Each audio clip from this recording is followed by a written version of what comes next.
এবার বিএলও অধিকার রক্ষা কমিটির তরফে দাবি করা হচ্ছে এখনো পর্যন্ত 14 জন বিএলওর মৃত্যু হয়েছে। যে তালিকায় নবতম সংযোজন মুর্শিদাবাদের হরিহরপাড়ার ঘটনা। মায়া মুখোপাধ্যায়, যাকে জোর করে বিএলও করা হয়েছিল বলে পরিবারের তরফে অভিযোগ করা হয়েছে। আতঙ্কের জেরে হৃদরোগে আক্রান্ত হয়ে তার মৃত্যু হয়েছে বলে বিএলওর পরিবারের তরফে অভিযোগ করা হয়েছে। মৃত মায়া মুখোপাধ্যায় শ্রীপুর নামুপাড়া শিশু শিক্ষা কেন্দ্রের শিক্ষিকা ছিলেন। 251 নম্বর বুথের বিএলও ছিলেন তিনি। জোর করে তাকে বিএলও করা হয়েছিল, তার ইচ্ছে ছিল না, তাই তা সত্ত্বেও তাকে জোর করে বিএলও করায় মানসিক চাপে ছিলেন তিনি বলে পরিবারের তরফে দাবি করা হয়েছে। বুথে প্রচুর সংখ্যায় শুনানি হয়েছে, সবার নাম থাকবে কিনা তা নিয়ে আতঙ্কে ভুগছিলেন তিনি। নাম না থাকলে বাড়ি এসে চড়াও হতে পারেন ভোটাররা, এই আতঙ্কেই হৃদরোগে আক্রান্ত হয়ে মৃত্যু হয়েছে বলে অভিযোগ করা হচ্ছে মৃত বিএলও মায়া মুখোপাধ্যায়ের পরিবারের তরফে।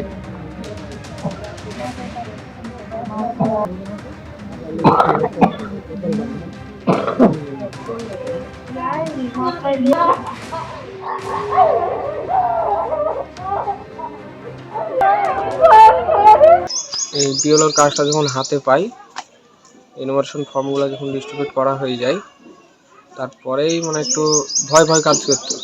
চারিকলে শুনতে পাচ্ছিল, মোবাইলে দেখতে পাচ্ছিল যে অনেক নাম বাদ যাবে, না তেনা এরকম একটা ভয় ভয় কাজ করছিল। এই কাজের টেনশনে মাথায় প্রচণ্ড চাপে যে কি হবে, মানুষের নাম বাদ গেলে কি করবে, এরকম একটা চিন্তাই দিন কাটছিল। এভাবে আস্তে আস্তে অসুস্থ হয়ে পড়ে। এভাবে থাকতে থাকতে এবার হিয়ারিংয়ের অনেক হিয়ারিং এসেছিল।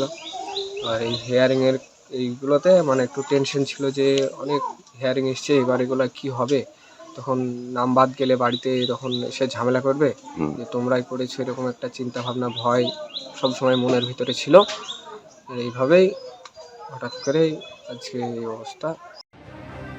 আর এরই মধ্যে প্রায় 1 মাসেরও বেশি পিছিয়ে গেল উত্তরপ্রদেশে এসআইআর এর পর চূড়ান্ত ভোটার তালিকা প্রকাশের দিনক্ষণ।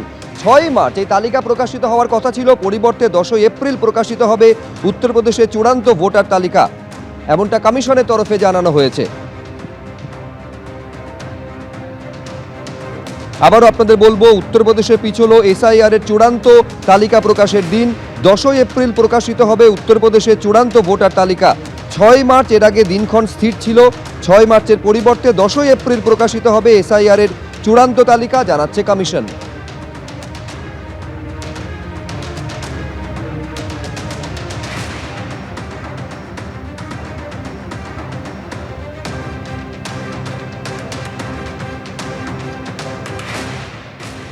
পরের খবরে আসবো, মুখ্যমন্ত্রীর হামটি ডামটি মন্তব্য আজকে অশোক লাহিড়ী, তা নিয়ে বক্তব্য পেশ করার পরই বিধানসভায় ধুন্ধুমার পরিস্থিতি তৈরি হলো।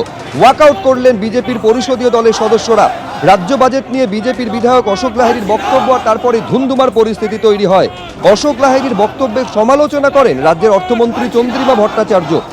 কেন্দ্রীয় বাজেটের পর মুখ্যমন্ত্রী হামটি ডামটি মন্তব্যের উল্লেখ অশোক লাহিড়ীর বক্তব্যে। বলেছিলেন অশোক লাহিড়ী, মমতা বন্দ্যোপাধ্যায় সম্ভবত নিজের বাজেট সম্পর্কে এই মন্তব্য করতে চেয়েছেন। আর এই বক্তব্যের পরই বলতে ওঠেন চন্দ্রিমা ভট্টাচার্য, অর্থমন্ত্রী ব্যক্তিগত আক্রমণ করেছেন, তাতে অসম্মানিত হয়েছেন অশোক লাহিড়ী। এই অভিযোগ তুলে বিজেপি বিধায়করা বিধানসভা থেকে আজ ওয়াকআউট করলেন।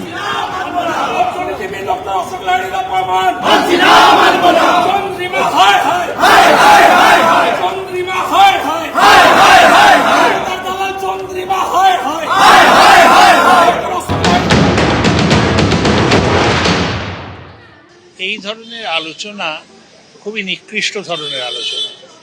ব্যক্তিগত আক্রমণ না করে যা বক্তব্য রাখা হয়েছে তার কথা বলা উচিত। এগুলো তো অপ্রাসঙ্গিক। আমি ইংরেজি জানি কি জানি না, আমার ইংরেজির অ্যাকসেন্ট কি, তো এইটা খুবই অপ্রীতিকর। আর দ্বিতীয় হচ্ছে, একটা কবিতা আছে না, রাম গরুরের ছানা হাসতে তাদের মানা। ভালো ভালো পার্লামেন্টেরিয়ান দেখবে কত রঙ্গ করে। ব্যঙ্গর তো কোনো আপত্তি নেই, ব্যঙ্গ করতে কি আপত্তি, লোকে হাসুক না। তুমি একটা ব্যঙ্গ করলে আমি আরেকটা ব্যঙ্গ করব। এখানে ব্যঙ্গ নয়, এখানে প্রায় সে গালাগালির পর্যায়ে চলে।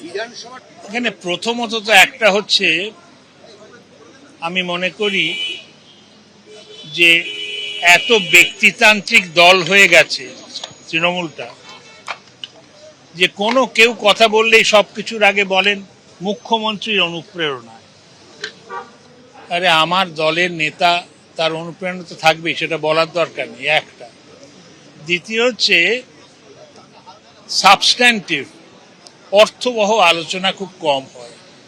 আলোচনাটা বেশিরভাগই দাঁড়িয়ে যায় যে মেয়েদের জন্য এত হলো, ওই জন্য কি হলো। বাজেটের আলোচনা মানে তো এত টাকা খরচা হবে, এই অনুমান, এই টাকা কোথার থেকে আসবে, রাজস্ব যথেষ্ট আছে কিনা, ওর স্ট্রাকচার কি হবে, ওই যে ভাতা দেওয়া হবে তাতে দুর্নীতি যাতে না হয় সেটার কিভাবে করে উপায় করব, এই আলোচনাটা বোধহয় আরো বেশি হওয়া উচিত। মুখ্যমন্ত্রীর হামটি ডামটি মন্তব্যের উল্লেখ বিজেপি বিধায়ক অশোক লাহিড়ী আজকে নিজের বক্তব্যে করেন। এখন ঠিক কি বলেছিলেন মুখ্যমন্ত্রী মমতা বন্দ্যোপাধ্যায়? 1 ফেব্রুয়ারি যেদিন কেন্দ্রীয় বাজেট পেশ হলো, সেই বাজেটকে কটাক্ষ করে কি বলেছিলেন সেদিন মমতা বন্দ্যোপাধ্যায়, দেখুন। টোটালটাই মিথ্যে কথার ফুলঝুরি। Humpty dumpty budget for Bengal, what they have given? Nothing. Talking big big, কিছু দেয়নি। যে ফ্রেট করিডোরের কথা বলেছে ডানকুনি থেকে, ওটা আমার রেলওয়ে বাজেটে 2009-এ I place the budget, there you will see I have mention about Dankuni and Amritsar. বিজেপির তরফে অভিযোগ করা হচ্ছে অশোক লাহিড়ীর মতন একজন অর্থনীতিবিদকে ব্যক্তিগত স্তরে আক্রমণ করা হয়েছে। কি বলছেন বিরোধী দলনেতা শুভেন্দু অধিকারী, পাল্টা তৃণমূলের তরফেই বা কি বলা হলো, পরপর দেখুন।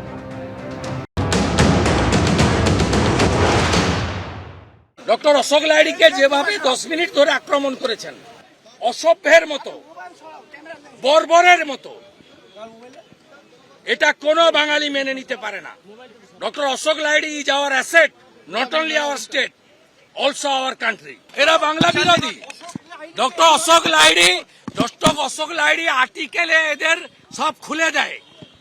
এরা যে অর্থনীতিকে ধ্বংস করেছে, ডক্টর অশোক লাহিড়ী এটা এক্সপোজ করে, তাই এদের অসুবিধা। এবিপি আনন্দ, এগিয়ে থাকে, এগিয়ে রাখে।